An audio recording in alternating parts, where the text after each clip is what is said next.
Hello and welcome to Make Ideas Reality, the podcast. This is a podcast dedicated to everyday creative heroes making their ideas reality that wouldn't necessarily get their story heard. I hope to inspire you with their stories, give you courage to leave your comfort zone, think big, and be the badass creator you are meant to be. I'm Justin White, aka The Garage Avenger. Let's do this!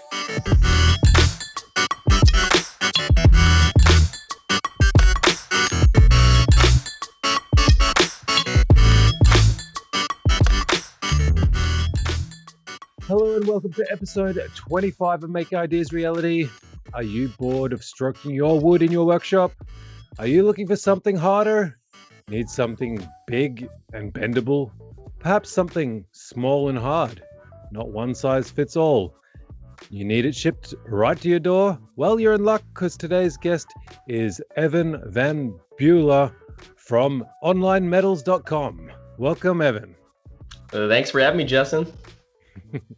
Now, I wanted to bring you on the show because, I've noticed after talking with Tyler Bell, you guys and your company are interested in makers, interested in us and what we can potentially do for your company and supporting you guys, and vice versa. You're supporting us as well and really engaging with our community.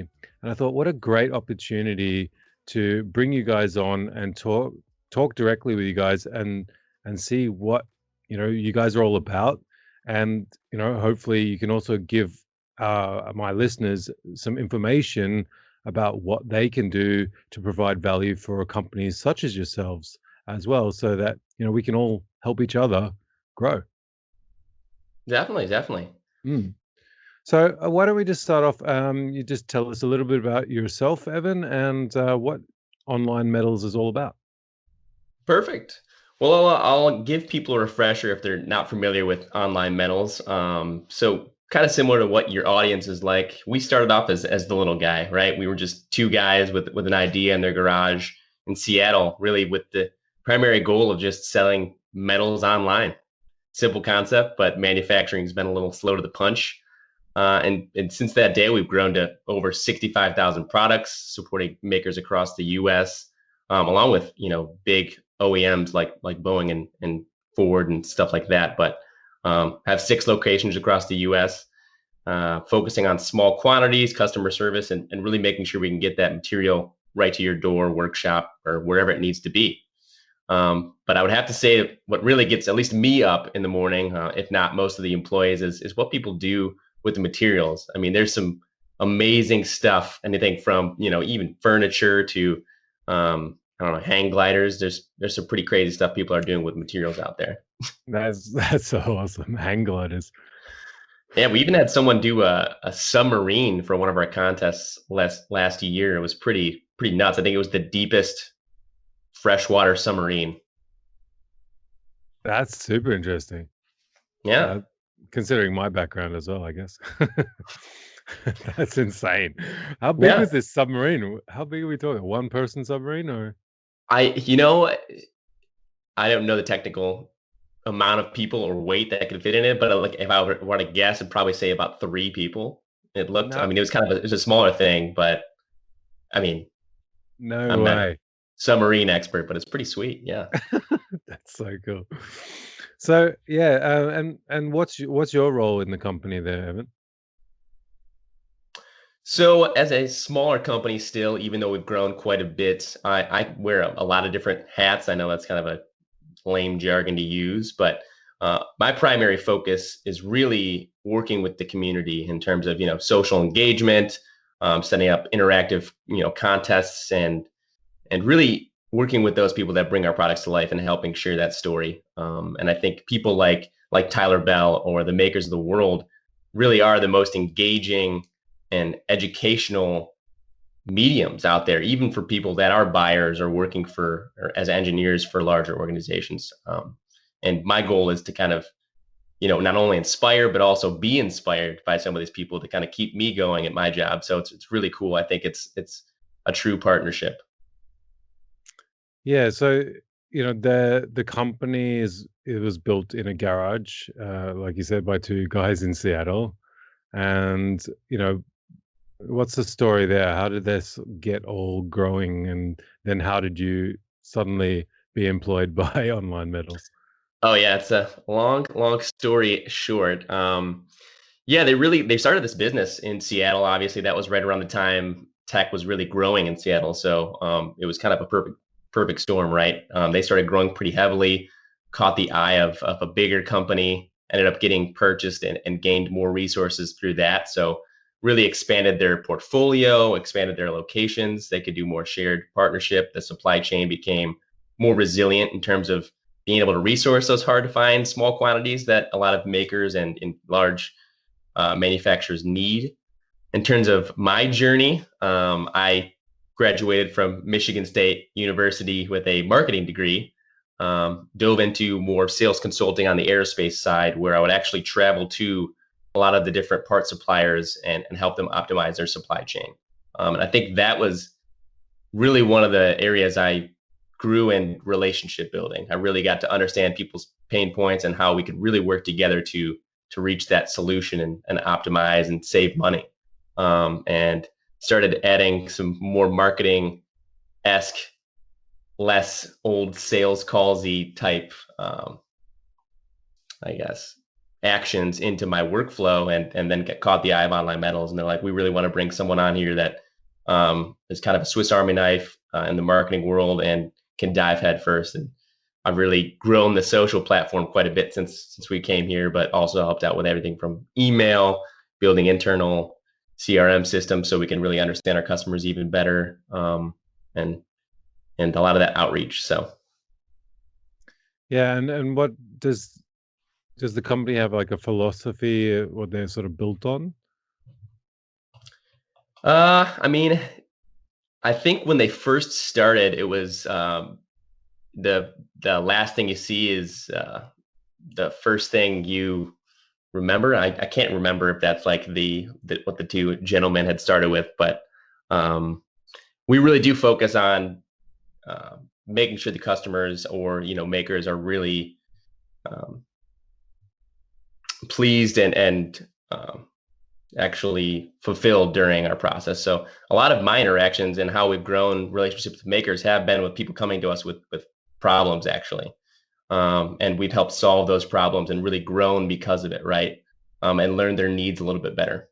Yeah, what are you talking about, problems? What sort of little problems are coming your way that you guys are helping solve?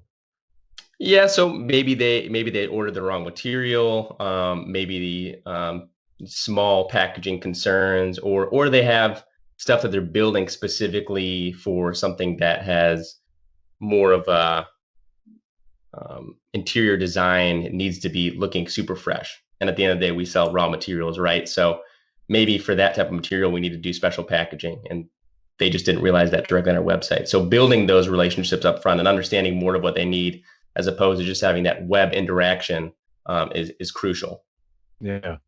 Now, you talked just briefly that with 65,000 products. Now, that's pretty extensive. Like, me personally, I'm thinking, like, how much steel can you really sell? Like, Hmm. how many different types are there, like, that people are actually using? So, Hmm. talk to me a little bit about your products and services there. So, I mean, we're continuously looking at ways to help customers on a regular basis. So, I mean, along with even just materials, I mean, we have a variety of different shapes. We have even more architectural type stuff. We have fittings. We've even got into more service related stuff like water jetting, where we have pretty solid turnaround times if you're looking for stuff that needs a specific cut tolerance, or you just don't like waste as much as the next guy. But we've even started partnerships with companies like Paperless Parts, where we actually have this free trial, this year-long trial, where if you are designing with CAD, you can upload your designs, look at the design manufacturability, get that within seconds, and then also purchase materials directly through our website based on the recommendations as well, which is a pretty cool new venture we're also getting into. Yeah, it reminds me a little bit of the 3D printing type. services that are out there now. Hmm. We wouldn't have dreamed about those sort of type of services even 5 years ago. So Hmm. it's pretty cool. And what other sort of things? What are the things that the makers like to buy from you guys? Yeah, I think one of the bigger things that's starting to blow up, which actually I think just started up as a clever idea, because we do cut material down to size, is these items we have called proto boxes, which generally started as prototyping, but I think a lot of people use them for a variety of different things, maybe just having material in the shop. And I don't know if the listeners are familiar with man crafting. Chad from man crafting is one of the guys that generally uses those proto boxes quite a bit. Philip from House of Chop and Bernie Solo from Works by Solo. So a lot of people are using these and swear by them because they're a little bit more affordable than buying specific shapes. You get kind of a random thing that can actually test maybe your ability to work with these different types of materials. And it's just kind of more of a mystery, so definitely more suited to the maker community. Yeah, and you know, what are we talking? What's inside of these proto boxes? What sort of exciting things can people find? So yeah, we have it in a variety of different types of materials. You can get plastics, you can get aluminum, brass, and it comes in just a variety of different shapes. We don't necessarily, I mean, nothing's really like tagged. We do have mill certifications at our warehouse, but this is, like I said, drop cuts. So you're kind of getting this random bag of assorted materials of one main type. So like aluminum, you could get a few round bars, maybe some rectangle bars, and kind of just open up your box and see what the heck's going on. Well, it's just kind of really cool because like I think I would love to have that available. Like I'd probably just buy a couple of boxes just to see what I could get, and then you never know when those parts could come in handy for an awesome project. And then you've got them there. You don't have to go. You don't have to go online and buy 7 meters of a Hmm. when you only really needed 2 inches. Yeah. So I think it's a great product. So kudos to you guys selling those. I'd be interested to definitely have them in my house, but I wish you guys shipped to Norway. We'll look into it. Once we start getting more international locations, who knows? Is there any sort of future sort of products you're gonna to sort of introduce with regards to makers at all? Yeah, so I think one of the things we're moving into, and as you'll notice with the YouTube ad, where our relationship with Tyler Bell, working with Barbie the welder, we're really trying to get those makers involved with our process because, as I mentioned earlier, they're part of the biggest education piece with materials. So I think one of the things we're looking into is potential guest blogging opportunities. We know we're not the expert at everything, and we don't plan on being that. So a lot of people that are testing and working with this material have a lot of good knowledge, and we provide a great platform that has great search ranking. Um, Along with it kind of builds that community sense. So we're definitely interested in people that are writers and interested in sharing their expertise with us as well, and the community. Yeah, talk to me about you mentioned the ad campaign with Tyler Bell.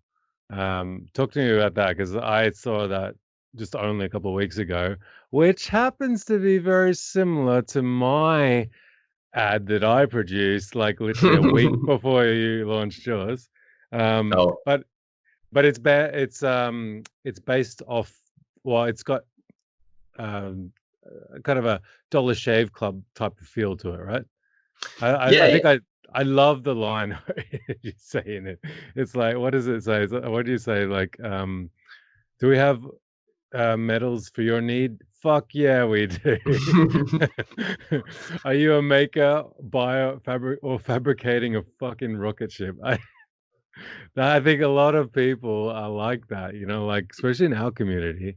I Hmm. mean, there are guys that are building the equivalent of rocket ships in their garage. Hmm. And then there's those guys that just want the proto boxes and Hmm. happy to get those little materials. So I think it was a really great ad. I loved it actually. It was a great job.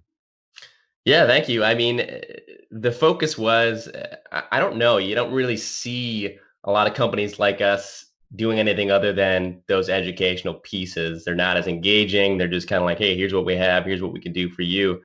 But I think what I wanted to accomplish with that was create something relatable, because at the end of the day, this is people working with people, right? And we understand you guys could be working on anything, and we want to make sure we have the materials to support that project. Mm.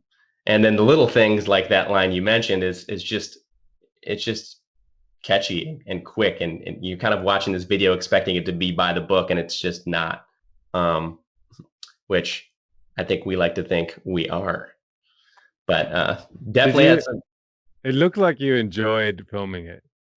Oh yeah, I mean, I wrote the whole thing and Yeah. directed the whole thing, so I did enjoy it. It's when you really get to sink your teeth into a project, and I know makers can relate to this, and then actually see it come to fruition. It's just a lot of fun, plain and simple. Yeah, and did you have any troubles convincing your bosses to allow you to do something like this, or are they pretty open like that? I mean, I think with any corporation, so it has to go up the chain, and I think there were some things that had to change. Honestly, I'm impressed with the flexibility the company had with it, because I think without some of the stuff that I threw in there, it would have been way less impactful. And I think we did just enough to meet, the company standards, but also be entertaining and engaging, and hopefully effective in bringing awareness to what we can offer.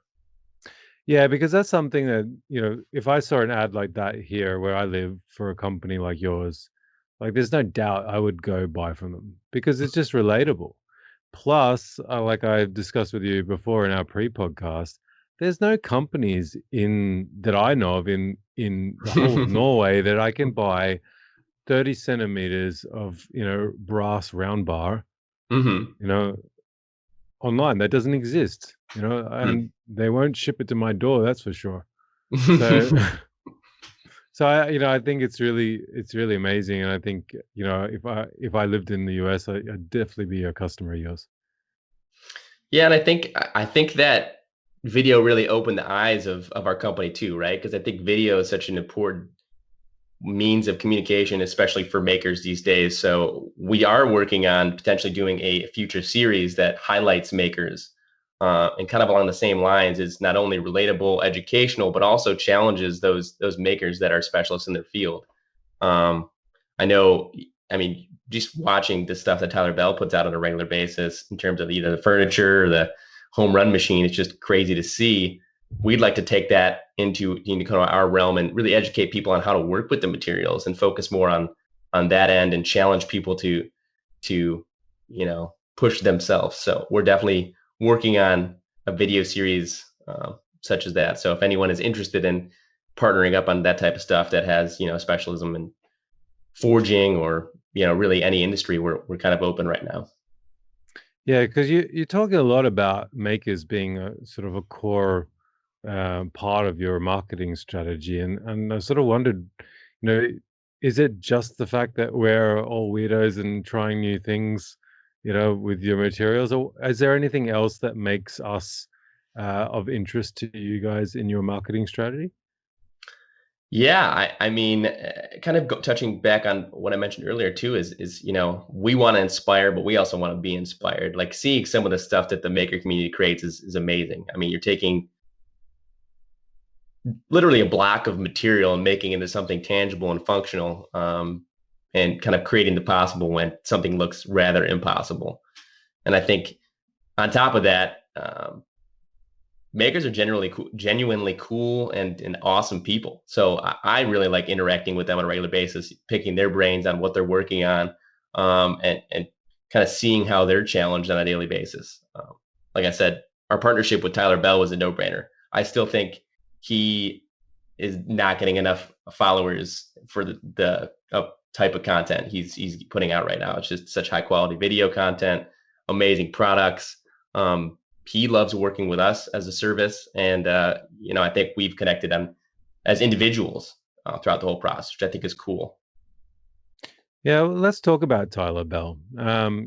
He's obviously bringing you guys value, and you know, you guys are giving him value. I thought this would be a good thing to talk about because I think there's a lot of makers out there. A lot of them on YouTube, a lot of them big Instagrammers, and a lot of them thinking, shit, when am I going to get a sponsor? Like, what do I have to do to get a sponsor? What does it take? And maybe Hmm. they just don't know where to start. So I thought maybe you could give a little insight, at least from your company's side, of what does a maker need to be doing to bring you guys value, and how do you support them in return, and you know what it takes to make this work, this relationship work. Yeah, I think at the end of the day, it's something that's really simple to explain and really hard to implement. I think as a individual, you're competing against so much attention, on social media, not even just within the maker space, right? So first and foremost, understanding your end goal of what you're trying to make or what you're trying to accomplish, who your audience is going to be in your medium. And if there's a company out there that has a similar target audience and really doesn't have the content that you're able to provide, I think you've got an upper hand almost. So um, most of the influencers I've worked with have actually reached out directly to me, or like I said, we've been talking back and forth and kind of the DMs, about either questions they have about material or maybe something that they needed adjusted on an order, and really built into an actual relationship. But I think a lot of it is the messaging, right? So when people are reaching out, don't just say, "Hey, like you guys sell materials, I do this." It's we should work together. It's more like I've been doing this for quite. I'm doing this specialty for quite some time. I've been forging. I'm making some really cool stuff. Where I got this upcoming project, um, and planning on making a video with it. Want to use your material. My videos normally get 30,000 views in 2 months. Uh, what are your thoughts on having a conversation around that? So, I mean, being very specific about what you're doing and giving examples of what you've done in the past, I think is important to me, at least, usually. Yeah, so making sure that you see the value in them, without sort of begging for a Hmm. for a deal of some sort.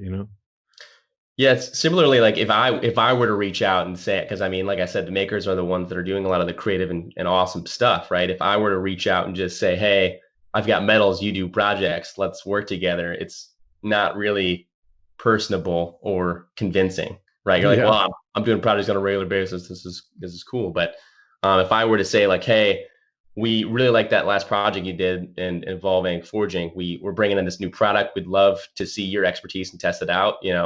Let's see what we can do if there's video content created or something we can share on both of our channels. I think it'll help us both grow, and we can see where that takes us."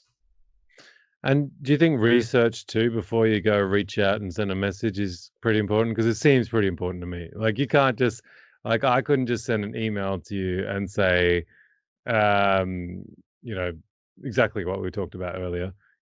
Hey, you sell metals, like, you want to support me. Hmm. Um, wouldn't it be much better that I knew a lot about your company and why you existed and how you operated, and be able to find some sort of value that I could provide to slot into that, perhaps marketing strategy, or whatever it is. Like, that's what it would be for me, at least, anyway. Yeah, I mean, if you were just gonna reach out, I mean, that when you did reach out, you were kind of like, "Hey, I had this conversation with Tyler Bell. We just did a podcast and had a great conversation about your relationship." Is a lot more effective than, "Hey, heard you do metals. I do podcasts. Let's uh let's talk. Let's dance. Let's do this thing." Let's get it on. Uh, yeah, no, it's I think that's important. I think people need to also be humbled and realize, unfortunately, they're not the shit sometimes. I'm sure there are people there that sort of think they're entitled to, uh, a certain amount of sponsorship or whatever, Hmm. just by because of their numbers, but Hmm. also their numbers may not correlate to your business, Hmm. and transfer over, so that may be not what you're looking for. And so if they don't do their research in your company and see, oh, okay, they're just supporting the medium to little size guys, why are they actually doing that? there's a strategy there, obviously. So Hmm. I definitely see it. Um, is there anything else you would say for to sort of tell the maker community about um, working with you guys and any future projects that you um, have sort of in the works with makers in mind? Um, Currently, like I said, I think a lot of the focus is really outlining more of that video platform and getting the blog content going. But honestly, I'm really just looking to utilize a lot of our new products that are coming in too. So when we release new products, if there are makers that haven't tested out new products and stuff like that, or would be interested in doing something like that, I think it'd be cool to do partnerships on a lot of our new product launches. Mm. Yeah, But I think that would be cool. And then you could really see to like an evolution of the product going through the maker community as well, seeing what other people would do with it once they see others using that material. I think that would be really cool. it's interesting too because materials can serve so many purposes. So my recent goal on our new product launches has been trying to make that tangible by adding lifestyle imagery instead of just here's a new aluminum round bar, right? So like this is what can be Yeah. made into it. And makers are the ones doing a lot of that. So it's always good to be able to share examples with people so they can be like, oh, I can make that too. Mm. Um, was there any other is there any super hot product that you guys are going now that's maybe of interest to people?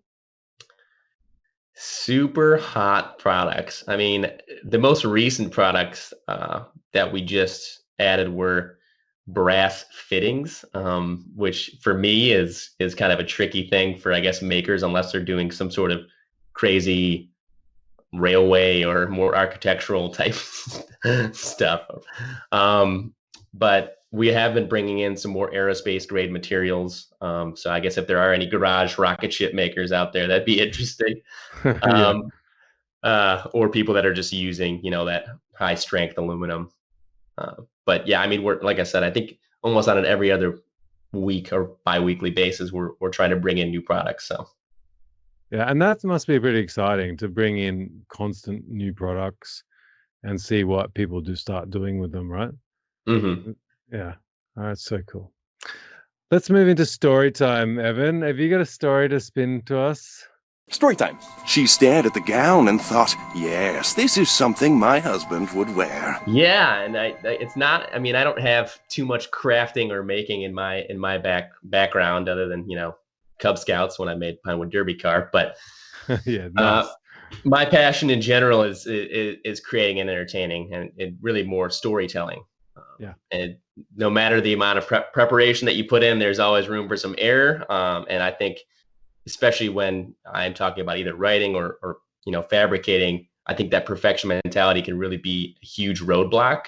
So this was one of the first real experiences I had where I just put a lot of effort into it with not really knowing how the outcome was going to go. And without any real good segue to this, one of my favorite moments was crafting my brother's best man speech. And contrary to popular belief, I rap and sing, but hadn't done it live at all. So when we kind of bonded through music and writing throughout our childhood, so I thought this would be a fantastic idea. And like every other creative project, especially this one, which no one else knew about except for me, there were a lot of last minute changes with the audio situation, connecting to speakers, people kind of interrupting the chorus. I mean, I made a full on song front to back. This was like a 4-minute song. Nice. And it ended up working out pretty well. I mean, this is in front of hundreds of friends and family, and I think I learned a lot in that process. Right, like the amount of dedication and research I did to figure out like about how they met and adding in background stories. I kind of brought me closer to them actually, which I thought was cool. But ended up being really one of the better memories of the wedding too. And I think it was very heartfelt. So I enjoyed it, even though it was very stressful up until the last second of it. And what type of rap are we talking? Like, are we talking like Yo, what are we talking about here? So yeah, keep in mind there are grandparents at this wedding, so I Yeah. had to keep it PC. But it was slow enough to understand. It wasn't anything super quick. But yeah, it was just kind of it kind of told a story, right? It started with kind of the time they were meeting before they met. The course was about how they met and really kind of grew, and then really kind of up to this point in this wedding and how how they were a great fit for each other. So It I makes know. it makes my best man speech to my brother sound crap. Although I got lots of laughs for some reason. See, Apparently, yeah. you've got that voice when it's got that strong end. You can say a statement and people are like, yeah, I can get behind that. I think I just pulled the piss out of him mainly. That's probably why everyone was laughing. That'll do it. Let's go into Inspiration Nation. Yeah, yeah. Inspiration Nation.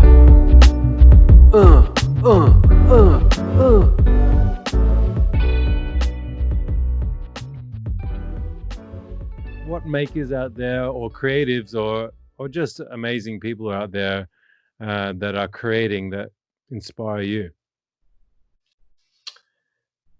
So I think one of my favorite marketing pioneers is Ann Handley. She is the writer of or the author of Everybody Writes, which, even as a maker and a fabricator, I think everyone needs to be able to communicate what they're doing.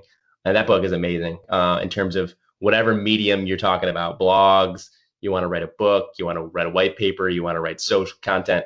It's got chapters that are broken down into like how you should write that and maintain creativity, authenticity, and really enjoyed that book. I actually need to reread it. But one of her quotes that I find really relatable and I think awesome is, if you aren't having fun creating content, you're doing it wrong.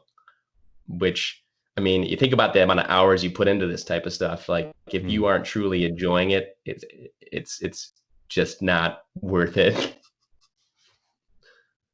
And on top of that, all the makers we work with, as we talked about Tyler Bell, I mean, he's creating things I can't even think up, like a home run machine. I'm not sitting around, alone in my bedroom. I'm just saying, hey, I want to be able to hit a home run without actually hitting a home run, and that's awesome. This over-engineered bottle opener that he's done, both forged and with that pneumatic system, is pretty cool. Yeah. Barbie the Welder, another person we started working with recently, wrote her own book about how to be an extremely successful artist, and she's doing a lot of sculpting. And before we had kind of interacted, she was doing a lot of stuff with material donated and scrapped, and this is a huge one of our most difficult sculptures, I guess, to date. The Phoenix Woman. We kind of helped her out a little bit with the arm. She'll start working on here soon. Cool. We even got some people less prevalent on social. Tyler Elmore from Skills and Trade does a lot of polishing. So like I said, these people in different specialties can offer a lot of value to a company like us. Yeah, because that's interesting, because we often think, oh, they're not making anything, but if they're doing amazing work with materials, then they're of interest to you guys, right? So love it. All right, you ready? Let's go into random question. Random question. Oh man. This one's not so bad. Are you ready? If you could start a cult, what type of cult would you start? Whew, man, I feel like I'm already in a cult. I have to. I didn't think I was going to bring this up, but I have to say this. Me and my friend group actually are doing this virtual event this weekend, and we all have to do like submissions. And I actually did a video I'm still working on a video project where it's kind of the day in the life, but we made it into a sitcom. Okay. So pretty much, like I said, I think I'm currently living in a cult, and this setting was based on us being a cult. My roommate becoming addicted to a hunting video game and thinking it was real, and so Yeah. So pretty much we're in a commune right now. We're growing our own vegetables in our backyard. We started, and this is a rented home. So we don't own it, but we're hunting and gathering already. So That's so awesome. So you've got your own cult already in your own house with your housemates. yeah. Well, you got to get creative, right? Cool. Let's go into Hack Attack, Evan. This is Hack Attack! I will not apologize for this bad intro.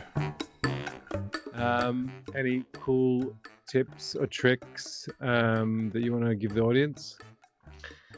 Yeah, I guess it's the tip and slash trick that I have is more of a mentality, right? Because I think it goes back to that perfection mentality, right? I think a healthy balance of pre-planning and just doing is very important, especially even for this podcast, especially for the videos that I've been working on, and especially for makers. If you can't show that you made it, you're not really going to grow your social, right? So just doing it is that battle, but preparing for how you want to be portrayed and who you want the audience to be is equally important.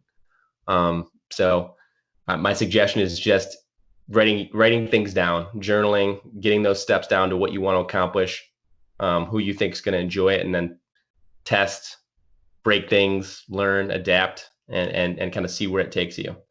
Because a lot of the stuff that I've done is definitely not perfect, and I like it that way.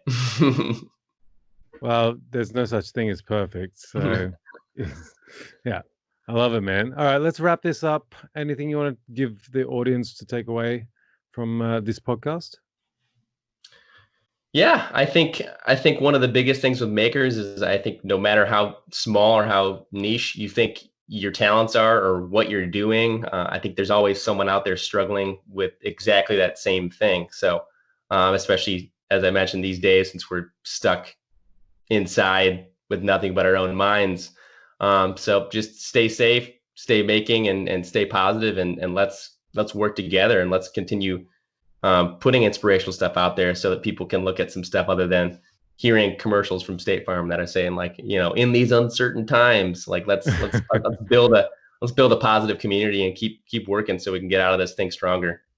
100%, man. Like that's what it's all about. Well, I feel lucky because here we're out of quarantine and we're starting to build back up again. But of course, Mm-hmm. there's still restrictions and things going on. Mm-hmm. So, but yeah, I mean, the overall positivity of Norway, I think, is quite good, and I think that's why we've come out of it so quickly, and hopefully we won't go back in. So Mm-hmm. fingers crossed. But I think if we do, I mean, it's the same mindset. We've got to stay positive about things, and it's such a short period of time, and Yep. we should actually try and make the most of it. Yeah. Yeah, a little bit what Gary V talks about. Like you just don't know. I mean, if you think about all the people that have tragically lost their lives from COVID, but then all the people that are staying home that didn't drive their car, that potentially have been killed on the roads. Like some Mm-hmm. might say that you're actually COVID's saving lives. So, you don't know. We got to see that positive out of things, especially hard times like this. So, Yeah. yeah. I mean, Kobe could be still alive. If Yeah. though COVID-19 had come like 4 months earlier, like, you know what I mean? Yeah. Yeah, I mean, there's big things like that. It's kind of cool. Time is a weird thing, that's for sure. Yeah, for sure, man. All right, cool, Evan. Well, where can people find you and online medals? So you're going to need to get a pen and paper because this was pretty difficult. I would start with onlinemedals.com. It's a website, and we're also on Instagram, YouTube, Facebook, Twitter as Online Medals. And I would say last but not least, our blog, which is actually called The Metal Press. So it's metalpress.onlinemedals.com. And then, I'm actually handling a lot of the social platforms. So if you reach out and ask for EVB, then we can dive into a deeper conversation about some of this stuff, or maybe a project you're working on or something you want to share on our platforms or work with us on. I think that would be a great medium. Do you call yourself EVB? I do, because there are some people that can't say my last name. So, it's. Well, It's a real problem. Secretly be told, we had to do the intro a couple times, guys. But yeah, no, that's a childhood nickname, and it sticks. Nice, man. EVB, love it. It sounds like a bit of a kind of a. You know what it sounds like? It sounds like an AGB, which in Australian is an after grog bog. I have no idea what any of that means. To translate that, it's after alcohol shit. Oh yeah, that's what I want to be known as. Probably, sorry, man. Probably one of the greatest feelings there might be, though. So if I got to be close to something, that's not horrible, Exactly, man. Exactly. All right, guys. Thank you guys so much for listening. Before you go, email bomb Evan and track him down on all the social handles. Be sure to tell a friend about the podcast, as I know some of you guys are listening every single week and haven't told a soul that it's the best maker creative podcast out there. I'm watching you guys, all right? If you want to be one of the cool kids and join the GI Nation, you can do that by heading over to Patreon. Otherwise, you can help just as much by hijacking a PA system on your bus or train and playing the podcast through it, or printing off 100,000 leaflets with "Listen to the Make Ideas Reality" podcast written on them and throwing them off the tallest building you can find. If you want to give me some feedback on the show, or even just say hi, you can send your DMs to @GarageAvenger on Instagram. Please go check out onlinemetals.com and go see their huge range of products and just start buying, people, because they're amazing. Until next time, keep pushing yourselves, keep ballsing up things, keep learning, get inspired, and I'll catch you on the flip side. All right, we're out. Look at that. Magic.